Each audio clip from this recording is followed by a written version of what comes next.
Before beginning this episode, I just want to let you know, as a trigger warning, that this episode does briefly talk about self-harm, and it talks about sexual assault and abuse. And also, when I talk about women and when I talk about girls and females, I want you to know that I am including in this term all females at birth.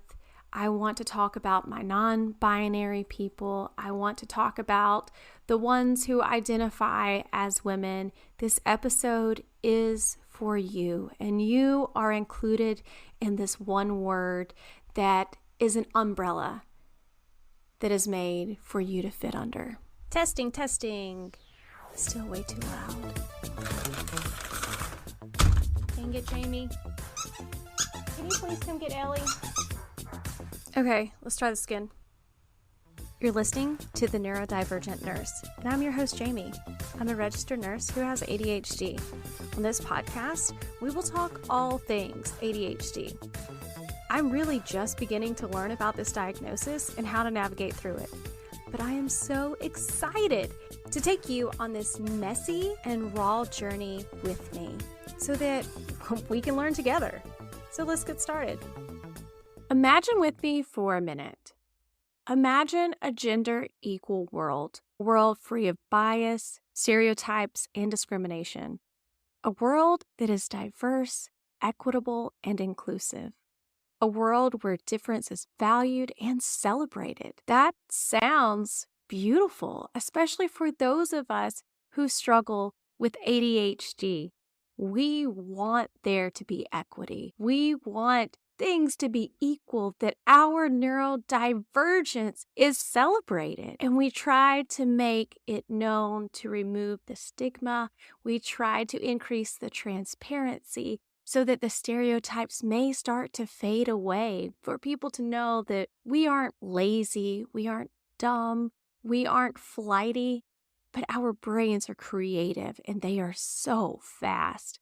The structure of the world around us just doesn't quite accept us. It doesn't quite work for us because it wasn't made for us.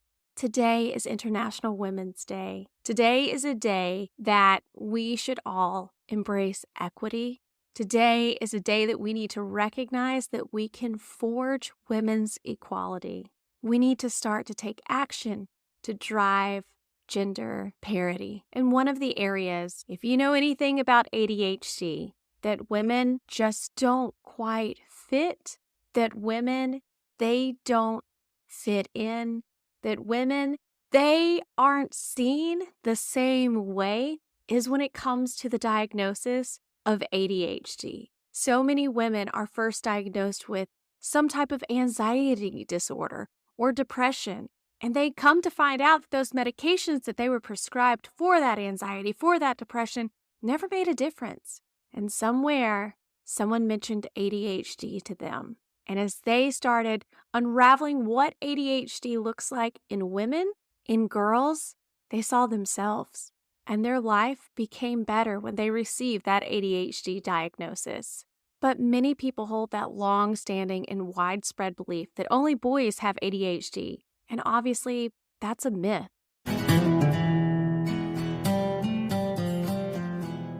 I'm so sorry. Don't be mad that I'm interrupting this podcast episode, which is a pretty great episode. Am I wrong? Anyway, I have spent the last 2.5 years not doing the traveling that I love and really enjoy. This year, I decided in 2023, it's going to be different. But I also wanted to extend that to you. All the years before, I've enjoyed traveling on my own terms, but I decided that this year I was going to open it up to the followers of the Neurodivergent Nurse. I want you to go on. I want you to click the link in the show description, and I want you to sign up to go to Spain with me from October 9th to October 15th. There's a whole itinerary. There's so much fun things that we are going to do while we are in Spain, like walking tours and sunset cruises and all of those fun things. Anyways, Check every single bit of it out. In the show notes, click that link. If you can't access it, shoot me an email at theneurodivergentnurse@gmail.com. The first 10 people that sign up, there are some spots still available, you get a discount. So go ahead, do it now. There are monthly payment plans available. Let's get on this so that we can be the best of travel buddies. For almost a century, the majority of clinic referrals were for young, hyperactive boys who were impulsive and unmanageable. Researchers used the data describing the behaviors of those boys as the basis for the early diagnostic criteria. Since hyperactivity was identified as the hallmark, only the rare young girls with behaviors most similar to those boys could be diagnosed. The majority of girls with ADHD experience primarily inattentive symptoms, which do not meet diagnostic criteria. As a result, diagnosed girls were vastly outnumbered by diagnosed boys. When those young boys finally reached puberty, their hallmark symptom of hyperactivity gradually tapered off, to the extent that it was believed that the disorder resolved at puberty. As a result, the picture of ADHD emerged as a disorder limited to childhood, predominantly affecting hyperactive boys. It was formally classified as a disruptive behavior disorder of childhood in the DSM until 2013. That understanding of ADHD as a male-dominated childhood disorder persisted for decades, during which time girls were not considered for diagnosis. We now know hyperactivity tends to diminish with age, and that ADHD does not go away once you hit puberty. In fact, contrary to the belief that ADHD was just a childhood disorder, we now know that ADHD continues into adulthood in the majority of cases. In 1980, there was this revamp of criteria, and that revamp allowed for the possibility of inattention without hyperactivity. This finally facilitated diagnosis of predominantly inattentive girls whose behaviors did not resemble those of hyperactive boys in the least. This change clarified that an ADHD diagnosis no longer required the presence of hyperactivity. For the first time, inattentive girls were just as likely to be diagnosed as hyperactive boys. I mean, theoretically. Despite this significant revision, assessment scales and diagnostic criteria have continued to skew toward more male-based behaviors. While the new criteria were designed to be more inclusive, hyperactive boys continue to be selected as subjects for the majority of studies. As a result, findings describing boys with ADHD continue to be the standard against which girls with ADHD are compared. When studies do include girls, they tend to be those exhibiting symptoms more characteristic of boys. It is not surprising, then, that most studies find no gender difference in the symptoms of ADHD. The unfortunate reality is, despite comparable symptoms, girls, and women of course, with ADHD experience more functional impairments and face starkly different long-term outcomes than males with ADHD. Prevalence ratio of boys to girls with ADHD have decreased significantly over time, from about 25-1 to about 3-1 today. That sounds great. That ratio sounds like there is such a huge improvement, which there is, and it is wonderful. But there's a reason why the rate is still boys are 3 times more likely to be diagnosed with ADHD than girls. Girls have been dramatically affected by gender biases. However, unintentional identification challenges, referral rates, assessment scales, and diagnostic criteria reflect entrenched gender biases that continue to impede girls' diagnosis. Girls with ADHD thwart easy identification because they're typically less disruptive, aggressive, impulsive, and hyperactive than boys with ADHD. In addition, girls' tendencies to mask their difficulties allows them to appear less impaired, but at the cost of being assessed as not needing help. If clinicians are unfamiliar with their subtle, inattentive, gender-typical behaviors, those girls may be overlooked. In fact, girls' chances of diagnosis improve when they exhibit more gender-atypical symptoms like hyperactivity, impulsivity, and oppositionality. Despite similar levels of impairment, even parents and teachers are more likely to refer disruptive boys for evaluation than compliant girls. Girls who do not meet DSM criteria run the risk of being misdiagnosed and subsequently treated based on easily observed symptoms, like I said, anxiety and depression. Whether overlooked or misdiagnosed, girls tend to receive an ADHD diagnosis an average of 5 years later than boys. Since diagnosis required the presence of symptoms before age 7, girls were excluded for the most part. In 2013, when the diagnostic cutoff was increased to age 12, girls' diagnosis skyrocketed. This surge occurred because most girls with ADHD exhibit more prominent symptoms after puberty, following the release of estrogen. Today, hormonal modulation of girls' ADHD symptoms is an emergent area of research. Now I want to pivot just a bit to start talking about women with ADHD and about those of us who have suffered in silence for so long. Research shows that ADHD puts a greater toll on women than it does on men. Did you know that? Clinicians need a different set of tools for diagnosing and treating the disorder across the genders, and women deserve a better understanding of how this disorder affects them. Most mainstream research on ADHD tells us that there's no significant differences in how the disorder presents in men versus women. That is, on most measures. Data suggests that the sexes experience the same type, number, and severity of symptoms, the same academic struggles, the same number of comorbid disorders, and the same efficacy of medication. But the lived experiences of real women make it clear that this is not the whole story. Women with ADHD face many of the same symptoms as their male counterparts. It's true. If you don't believe it, go look at my Instagram account when I post what ADHD looks like in women and how many men say, yeah, I do that too. But they also labor under the added burden of restrictive gender roles, fluctuating hormones, and a greater tendency towards self-doubt and self-harm. And emerging research reveals that while their daily symptoms may mirror each other, in the long term, men and women with ADHD actually face dramatically different outcomes.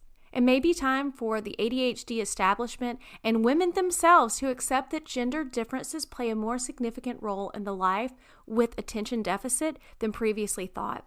Here's how we can start to make sense of the female ADHD experience. What is the power of gender roles?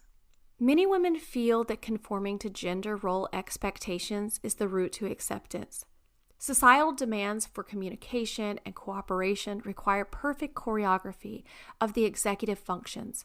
However, women with ADHD are thwarted by unpredictable executive functions. Overwhelmed and frantic, we accept that we are not entitled to a support system, but in fact, we must be the support system. Those of us with ADHD, we blame ourselves for being too distracted to catch up with daily responsibilities.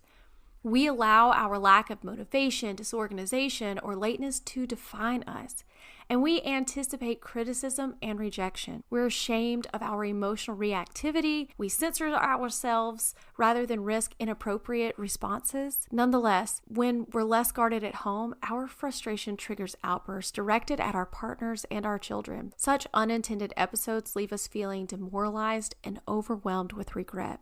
Without a neurobiological explanation, we attribute these inadequacies to our flawed character. And I know that I touched on hormones just a tad, but let's talk about how our hormones connect to ADHD symptoms. Beginning at puberty, monthly hormonal fluctuations bring high levels of estrogen and progesterone, and that enhances neurotransmitters. It improves cognitive functioning following menstruation. However, when premenstrual hormone levels drop, women experience an exacerbation of ADHD symptoms along with typical premenstrual changes. Okay, I'm going to repeat that again just so that it can make sense. When premenstrual hormone levels drop, women experience an exacerbation of ADHD symptoms along with typical premenstrual changes. Low estrogen triggers greater irritability and disruptions of mood, sleep, and concentration. These observable symptoms can easily lead to a diagnosis of PMDD, which is premenstrual dysphoric disorder. You may have never heard of this, or you may have been diagnosed with this prior to your ADHD diagnosis,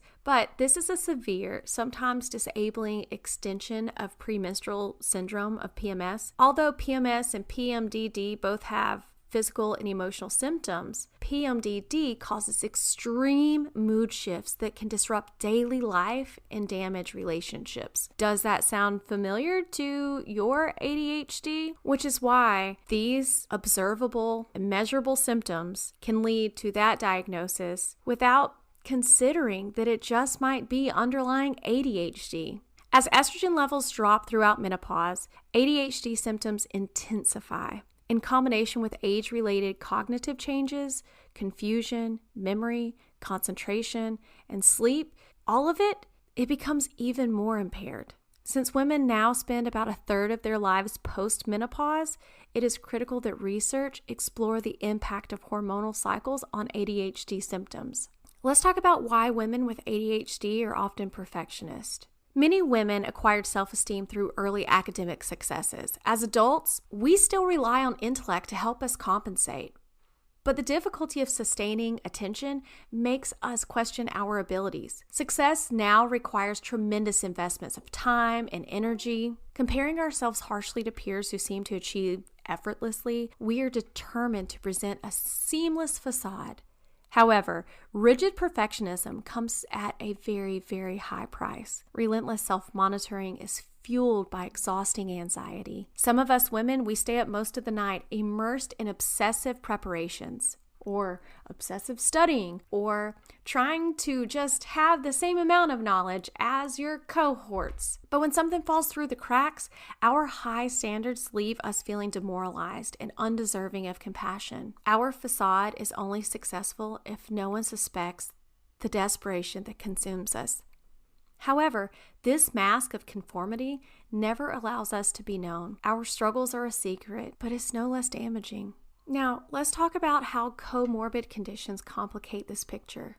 By adulthood, women with ADHD are usually struggling with more than one comorbid problem. Let's talk about how comorbid conditions complicate this picture of ADHD in women. And just so that we're all on the same page, comorbid, it is relating diseases or medical conditions that are present simultaneously in a patient or person. By adulthood, women with ADHD are usually struggling with more than one comorbid problem, and those symptoms are often the most observable. Consequently, women, as I mentioned earlier, women are often misdiagnosed and treated for anxiety and mood disorders as a primary diagnosis. Their physiological expressions of anxiety may manifest in bodily complaints, ranging from headaches and nausea to nail biting or cuticle picking. We women are more likely to present with dysregulated eating patterns and with a higher BMI, which is the body mass index. We are more likely to have personality disorders, with borderline personality disorder being the most common. We may present with substance abuse or compulsive shopping or gambling. We may describe sensory overload with hypersensitivity to touch, sound, light, or smells. I remember when I was sitting with my female psychiatrist receiving my ADHD diagnosis, she asked me what sounds I was sensitive to. She asked, what sound drives you crazy and bothers you the most? And I thought, I don't have a problem with sounds. And that's what I told her. Although I absolutely have a problem with sounds, and I am incredibly sensitive to loud sounds like fireworks, sudden noises, they startle me. I hate the sound of someone chewing. Oral noises drive me bonkers. And back to the problems with comorbid conditions. Women with ADHD are more likely to have experienced early physical or sexual abuse, and that may manifest symptoms related to post-traumatic stress disorder. Any combination of these comorbid issues creates a complex diagnostic picture. But what are the potential outcomes for undiagnosed women? I mean, is it really that big of a deal that women aren't diagnosed as regularly because of the gender bias with it. As women's responsibilities increase, our psychological distress increases as well. But low self-esteem rarely allows our needs to come first. Distracted from our own self-care, women with ADHD postpone checkups and procedures, and we function with serious sleep deficits. Inconsistent eating patterns, shaped by inattention and impulsivity, can result in complications as well. We're chronically stressed, which means that we may depend on prescription medications to manage anxiety, mood disorders, sleep, or pain. Or we may self-medicate with alcohol and drugs. As women mature, we learn to appear less symptomatic, yet our suffering continues as our well-guarded secret. We may distance ourselves from friends and hide our despair from partners. We believe in our unworthiness. We may endure relationships involving emotional and physical abuse. Such hopelessness combined with impulsivity contributes to significantly more self-harm compared to men. Even more concerning is our much greater likelihood of suicidal thoughts and attempts. Recent population studies suggest that women with ADHD are more likely to die earlier of unnatural causes, especially due to accidents. These starkly elevated risk factors merit attention as a public health crisis, but these outcomes are avoidable. Healing begins with a safe connection to one person who becomes a lifeline to acceptance and support. It is critical that research explore why ADHD exacts a far greater toll on women. Perhaps the perfect storm of internalized symptoms, hormonal fluctuations, and the pressure of societal expectations combine to create a context of stressors unique to females. Attributing our difficulties to our own character failures feeds the shame and demoralization that can undermine us. Because women with ADHD are more reactive than proactive, we gradually lose confidence in our own judgment since we feel like it betrays us so often. Compared to men, women with ADHD perceive ourselves as more impaired and our experience of negative events as more painful. We're more likely to blame ourselves for our difficulties and feel lucky if things turn out well. It appears that women with ADHD are more vulnerable to our perceived failures and self-regulation than men. But what if the experience of men is not considered the standard? These differences suggest that studies comparing women with ADHD to women without ADHD would yield greater specifics about the impact of ADHD. We cannot direct the wind, but we can adjust our sails. Women with ADHD cannot change their brain wiring, but they can reframe their experiences through a different lens. They can learn to embrace their unique strengths and aptitudes, celebrate the creativity of nonlinear thinking, establish new priorities based on self-acceptance, and find ADHD-friendly environments in which they can thrive. Ideally, an ADHD diagnosis is the first step toward reversing our destructive belief system. I talk often and openly about the weight that was lifted off of me when I received that diagnosis and how mentally it helped me change into the person that I am today, the strong, open, honest, and self-loving person that I am with ADHD. It also offers a neurological explanation for why things are just so hard, and it offers validation that allows us to own our successes. For women, let's talk about how to increase the chances of getting the right diagnosis. When you go to a clinician for an evaluation, describe the relevant evidence-based issues and ask that he or she consider the possibility of underlying ADHD. I encourage people to make a list, us ADHDers in our list, right? But to make a list of things that we will possibly forget about whenever we go and talk to someone, because one, you're likely to feel like you are an imposter. I still, to be completely honest with you, every time I go back to my psychiatrist for my 3-month checkup, I think they're going to think that I was faking this because I want to go back to medical school and I just want pills to help me study. That is so far from the truth. and the benefits that I have received from the diagnosis and proper medication, and knowing that they see that as well when you read the doctor's notes.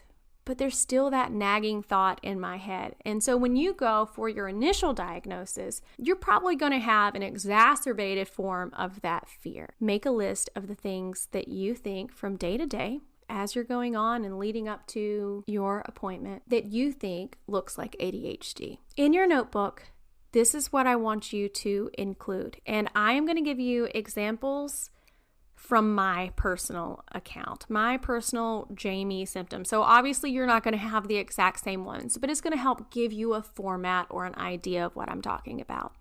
Your inattentive symptoms.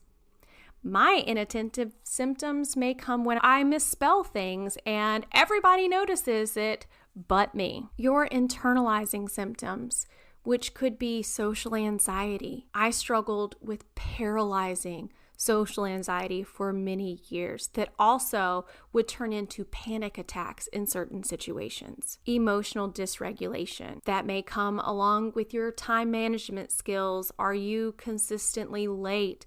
Do you struggle with motivation? I may need to chart because I just finished a rapid response and I sit down at the computer to chart and I just struggle to click the mouse to open the patient's chart so that I can start recounting what just happened. Low self-esteem, eating dysregulation. Do you eat all day or do you forget to eat because you have been so focused on painting a portrait that you have been working on? Chronic anxiety. That could be social anxiety. It could just be generalized anxiety. Chronic relationship problems, perfectionistic behavior, substance dependence. I know for many of us women who have struggled with alcohol or drugs, that may not be an easy conversation to have with a provider because you know that you're going to be seen as a certain way, going back to perfectionistic behavior or expectation. But it is important to talk about if you do feel like you consume a larger amount of alcohol than the people that you know and your friends, and even if it may not be a problem to you that you can control it, if there is a difference, it is worth being honest about. Hypersensitivities, we talked about that earlier. Chronic restlessness, reluctance to read, episode of rage or tears. I call this flash emotions. I have struggled with this much of my life. Frequent irritability, even if you're the sweetest person. Picking behaviors, whether it's picking at your cuticles, chewing on your nails. Intense premenstrual symptoms. I know today's episode was a lot, but I just felt like it was so important on today, International Women's Day, to celebrate how far the community has come as far as psychology in including women and learning what women with ADHD look like. But we still have a long way to go. I hope you have a wonderful week, and I can't wait to talk to you again. If you enjoyed today's episode, I would love it if you would go and leave a 5-star review. And if you want to contribute and support the Neurodivergent Nurse, you can do so by going to patreon.com/the Neurodivergent Nurse. And there you can get bonus episodes, daily ADHD tips sent straight to you, worksheets for issues that you may be struggling with when it comes to ADHD, and a free ticket to my monthly webinar. Go sign up so that you can join my Neurodivergent family.